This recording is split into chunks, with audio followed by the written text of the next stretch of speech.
Olá, meninos e meninas! Vamos para uma aulinha de língua portuguesa, uma aulinha de português com a professora Rose Sampaio. E o conteúdo de hoje é o conteúdo relacionado a orações, a orações subordinadas. Mas antes de nós trabalharmos com orações subordinadas, é necessário que a gente pense um pouquinho em conceitos prévios, para que consigamos dar continuidade ao conteúdo sem nenhum tipo de mágoa anterior.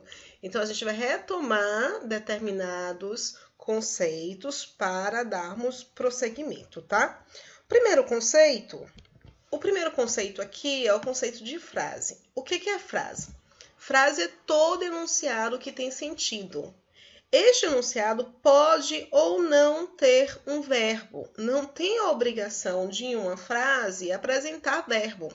E é por isso que nós temos dois tipos de classificação de frase. Nós temos as frases chamadas de nominais, que é uma frase sem a necessidade aqui do verbo, e frases chamadas de frases verbais, a frase verbal, que é aquela frase que tem a necessidade do verbo. Por exemplo, você está lá no hospital e visualiza a plaquinha com silêncio. Ao visualizar a plaquinha com silêncio, você sabe que é para fazer silêncio. Eis aqui uma frase chamada de frase nominal, apenas uma palavra que não é verbo, indicando uma comunicação, apresentando um enunciado com sentido. As frases verbais, todas as vezes que você perceber a necessidade aqui de um verbo, esta frase verbal vai ser chamada também de oração. Toda oração, portanto, é uma frase, mas nem toda frase é uma oração, porque apenas a frase verbal vai ser chamada de oração. O que é a oração? É um enunciado com sentido e que tem a presença de um verbo. Depois de termos visto o que é uma oração, aí a gente vem identificar o que é um período. O que é o período, professora? É aquilo que começa com letra maiúscula, é aquilo que termina com ponto, é aquilo que tem sentido completo. Olha, errei aqui, coloquei complete. Aquilo que tem sentido completo e pode ter mais de uma informação e mais de um verbo. Isso é período. Os períodos, eles vão ser classificados em período simples ou período composto. O período simples é aquele que apresenta apenas uma oração, que tenha um verbo ou apenas uma locução verbal. Esta oração de um período simples é chamada de oração absoluta. É uma oração chamada de oração absoluta. Por exemplo, absurdo, acabaram com o álcool gel. Absurdo, gente, acabaram com o álcool gel. Eu tenho aqui apenas um verbo, eu encontro somente um verbo, eu encontro apenas uma informação e por isso nós temos uma oração classificada como oração absoluta, ok? A oração absoluta é quando dentro de um período, aquela estrutura que começa com letra maiúscula termina com ponto, uma pontuação de finalização, pode ser ponto, exclamação, interrogação, e tem sentido completo, é oração. No caso, apenas uma oração, oração absoluta. Eu tenho um período simples com apenas uma oração, identificada como oração absoluta. O período composto é aquele que apresenta mais de uma oração, ou seja, vai ter dois ou mais verbos ou locuções verbais, ok? Como na construção. Absurdo, acabaram com o álcool gel que havia no mercado. Então, aqui eu tenho o primeiro verbo com a primeira informação, aqui eu tenho o segundo verbo com a segunda informação. Eu vou ter, por conseguinte, um período chamado de período composto. É justamente ao analisarmos o período composto que nós vamos fazer a identificação do tipo de relação que é estabelecida entre as orações de um período composto. Vocês vão concordar comigo quando eu indicar, por exemplo, que na frase acabaram com álcool gel, não o encontrei. Nesta construção, a minha informação acabaram com álcool gel, ela não depende da informação não o encontrei. Não depende em termos de função, tá? Elas não estão aí dentro do mesmo conjunto. Elas estão apenas estabelecendo uma relação, uma conexão semântica. Semântica, o que é semântica? Semântica é a mesma coisa que sentido. Entre as duas. Mas notem, acabaram com álcool gel, eu tenho sujeito indeterminado. O verbo acabar, quem acaba com algo, ou acaba algo, tá? É um verbo transitivo. E o álcool gel é o seu objeto, ok? Aqui não o encontrei. Eu sei que eu encontro, que eu identifico um eu, que não está escrito, mas pode ser facilmente reconhecido. É um sujeito elíptico desinencial, chamado também de oculto. Encontrar, quem encontra algo, é um verbo transitivo direto. E nós temos aqui o nosso o, que é o seu objeto direto. É um pronome oblíquo aqui nesta posição, justamente por causa do não, que é uma estrutura que atrai, ok? Eu tenho todos os elementos sintáticos necessários para a construção estar completa. Eu tenho todos os elementos sintáticos necessários para a construção estar completa. O que acontece aqui é uma relação de cooperação. Por isso que é um período composto por coordenação. A coordenação coopera, ok? O período composto por subordinação é aquele em que existe uma relação de dependência. Como assim uma relação de dependência? Quando uma estrutura é subordinada a outra estrutura, porque vai exercer uma posição dependente. Na construção, por exemplo, acabaram com álcool gel. Eu estou falando sobre qualquer álcool gel? Não, eu estou falando sobre aquele que havia no mercado. Então, esta estrutura aqui, olha, sozinha, ela não tem um significado pleno. Ela não é independente sintaticamente, porque nós sabemos que toda esta informação está caracterizando o álcool gel. Então, quando eu digo acabaram com o álcool gel, eu tenho até um sentido fechadinho. Mas quando eu apresento o que havia no mercado, sim, o que havia no mercado? Essa estrutura é uma estrutura dependente da estrutura anterior. E por isso, eu tenho uma relação de subordinação.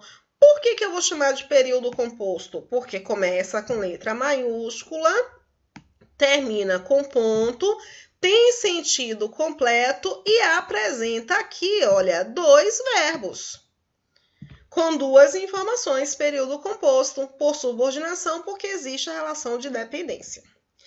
E aí sim vem para, olha eu aqui, olha a corujinha aqui. Aí sim nós vamos adentrar no nosso tópico, que é o tópico de período composto com as orações subordinadas. Ora, bolinhas. A oração subordinada é uma oração que ocupa uma posição que uma palavra ocuparia na frase.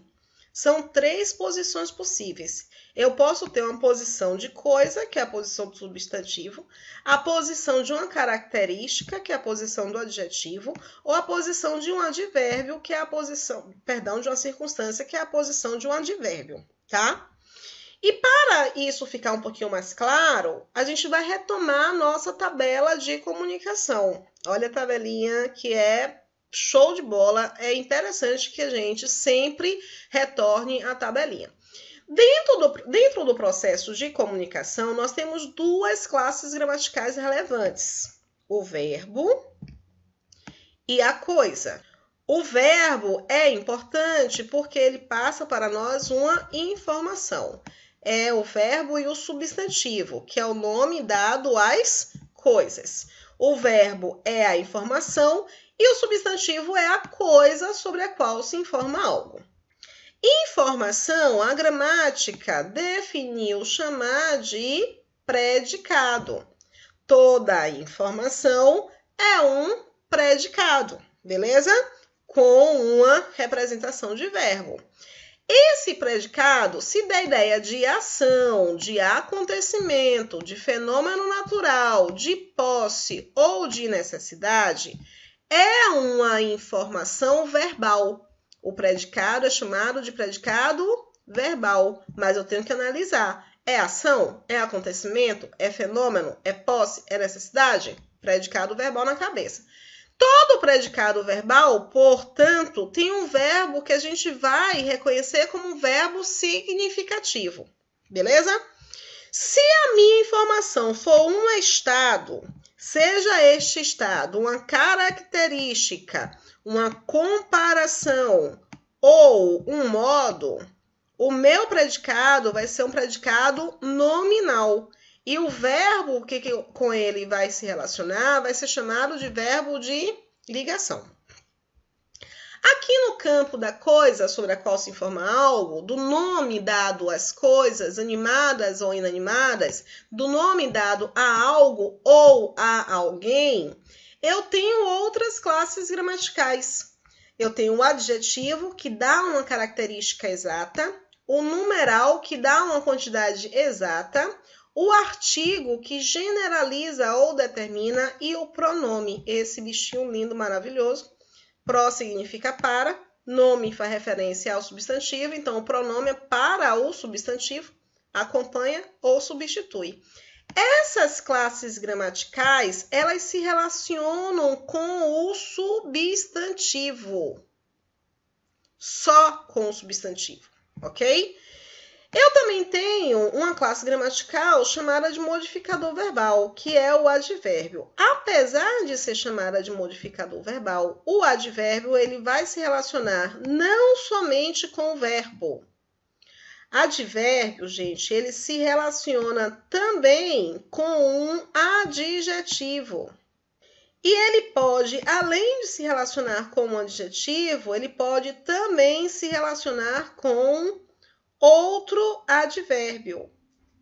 Ele vai modificar toda a informação.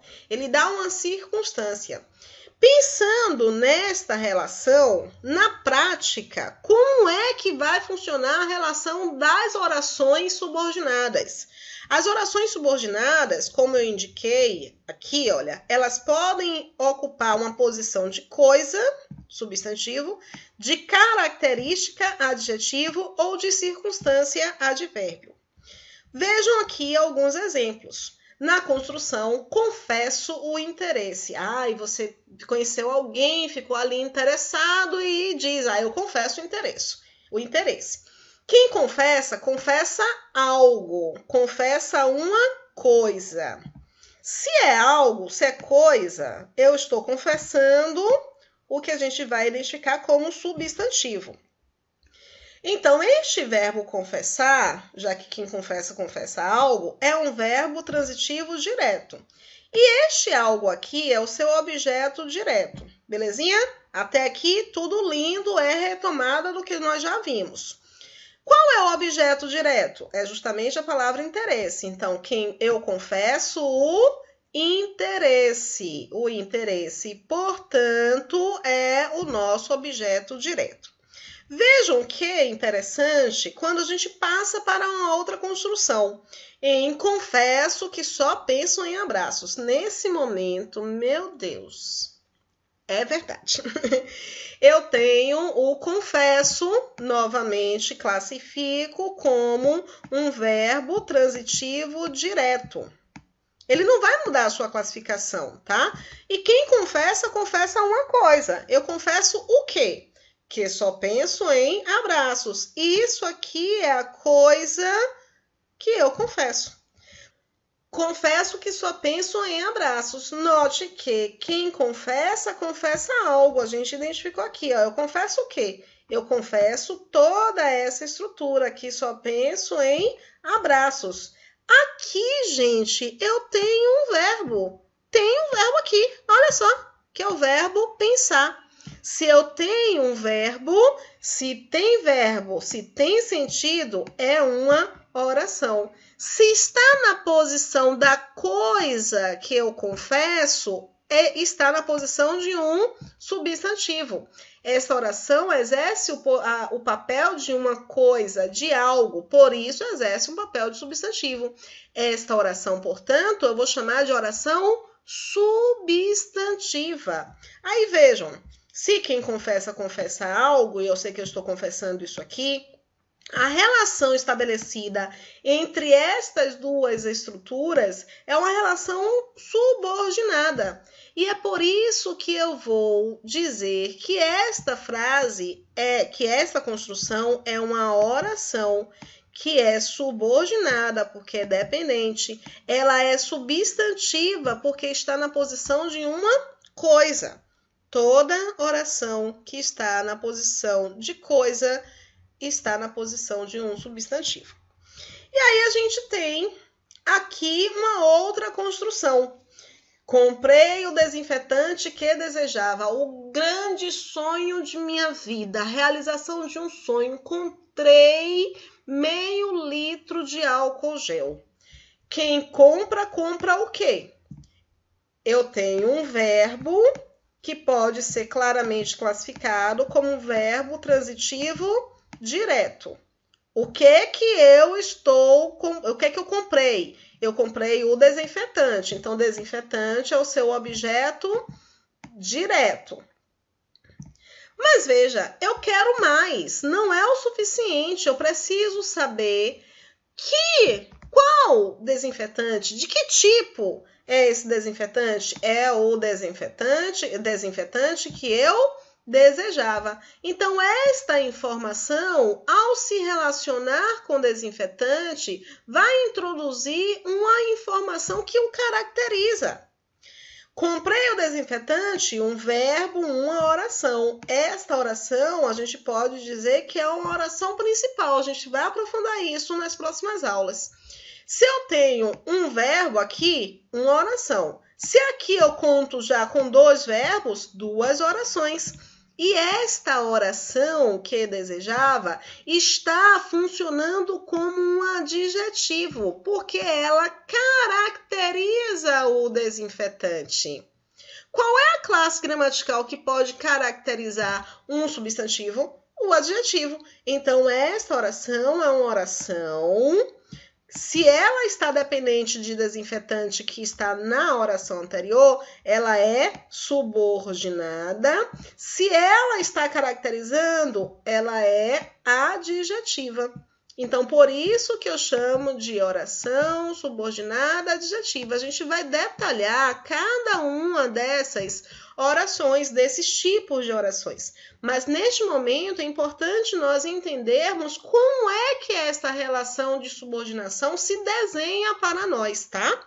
Quando sair, compre álcool gel. Quando eu apresento aqui, olha, duas informações, tá? A informação de sair e a informação de comprar. Olha só como é que vai ficar. Se eu tenho um verbo, eu tenho uma oração.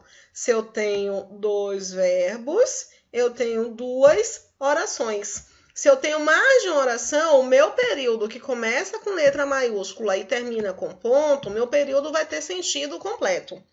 Note que esta informação aqui introduz para nós uma ideia de tempo.